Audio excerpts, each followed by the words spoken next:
Moon Rising in Daylight, ou Lune se levant en plein jour, c'est le titre de la première exposition personnelle de l'artiste peintre Christopher Le Brun à la galerie Almine Rech. Peintre depuis de nombreuses années et ancien président de la Royal Academy of Arts de Londres, il nous partage son regard sur la peinture d'aujourd'hui et ce qui continue d'animer sa pratique. When you see the moon in daylight, you have to search for it. And when you find it, it's always a lovely surprise. And this feels to me like a sort of metaphor for art.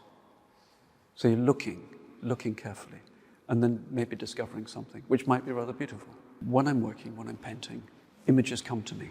And in this case, the moon is an image which I had in my very first paintings. When I started as a student, the atmosphere was, there was a lot of conceptual art. It was very political. This is in the late 60s, early 70s.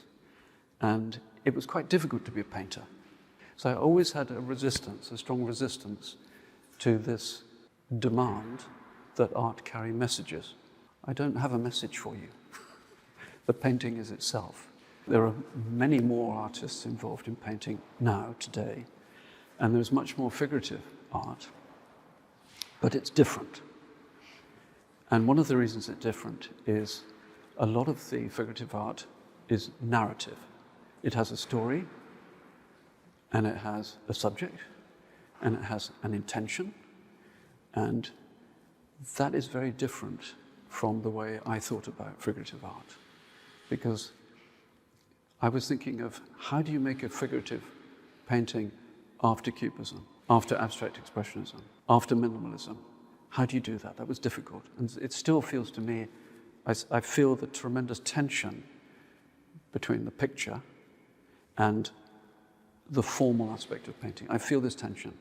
I think younger artists don't feel the tension. Now I think there is a complete freedom, so I don't feel the old anxieties of the 20th century. There are new anxieties. But if you go back to the early 70s, early 80s, there still was the vestige of an avant-garde. I think today it's difficult to find an avant-garde.